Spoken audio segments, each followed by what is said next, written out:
One committee is returning back from recess on this. Senator Whitehouse is recognized for questions. Thank you, Chairman. Mr. Secretary, I want to talk to you about Rhode Island. When you were last sitting there, here's what I said to you. I want to read it back to you because I want it to sink in.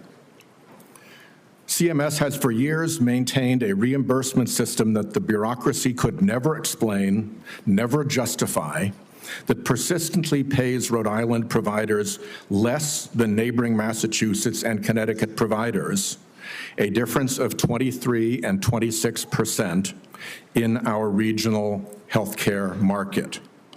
Rhode Island's healthcare system is bleeding out because we aren't paid what neighboring hospitals and doctors are paid. And the one act that CMS took on this issue years ago was to make it worse. I raised that with you then. I've raised it since with Dr. Oz. I've raised it with CMMI Director Sutton. I would like to get action from CMS on that. One partial avenue of relief for Rhode Island is the AHEAD program. Rhode Island is a willing voluntary participant in the AHEAD program. Coming behind Rhode Island is Connecticut.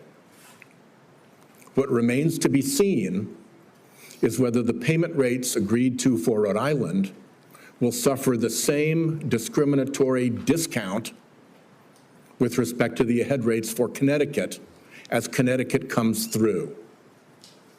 I've been able to get no assurances from CMS that they care one whit about this payment differential or that they see AHEAD as a means of resolving this injustice. Mr. Kennedy, our healthcare system is teetering as a result of this. This is not a casual matter, and I would really like to see you and Dr. Oz and Mr. Dutton put your attention onto this Rhode Island problem. There is no conceivable justification for paying a hospital in Fall River 23% more than Rhode Island Hospital when Rhode Island Hospital provides more and better services, as recognized by the Secret Service, which will take an injured president from Martha's Vineyard to the Rhode Island Hospital Trauma Center, flying right over St. Anne's Hospital in Fall River, yet Fall River gets paid more. It makes no sense, and it has to be resolved. The other problem that I mentioned to you is that I'm now in my 4th round of CMMI directors. It's bloody Groundhog Day, trying to get something done about how end-of-life patients are treated. I'm offering Rhode Island as a willing example of how we can do it better. It is idiotic and cruel to force a family to put their dying loved one through 3 days and 2 nights of a hospital before they can put them in a nursing home. It is equally ridiculous to not allow palliative and curative care to happen together. Providing home care when someone is dying, even if they can still get out of the house or into the yard, is a basic thing to ask. And to have respite care be that somebody comes to the house instead of taking a dying family member to a hospital, that's not even respite.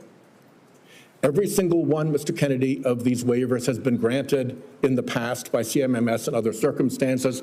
All I want is for somebody to come and work out how we do this in Rhode Island. What is our patient base that we'll do this in, how we put the waivers together. To quote your CMS director, Mr. Oz, he said, as we discussed in your office, we must re-examine how end-of-life care is addressed in this country. I'm offering Rhode Island as an example of how to make it better. I hope you will concede that right now it is not good. So Senator, I need you to respond to me. You guys know where to find me. I'm up in the Hart Building.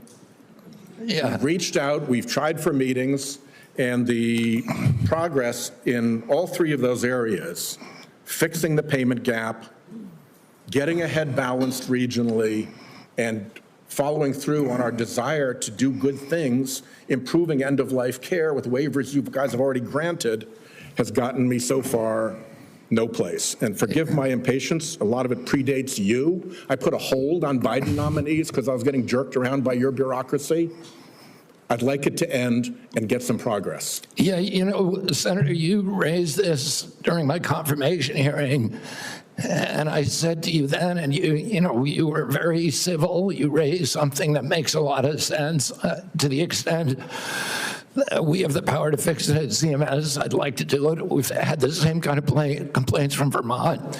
But I said to you at that time, call me and let's come talk about this. You have my cell phone. You can call me anytime. I've never heard from you in 7 months.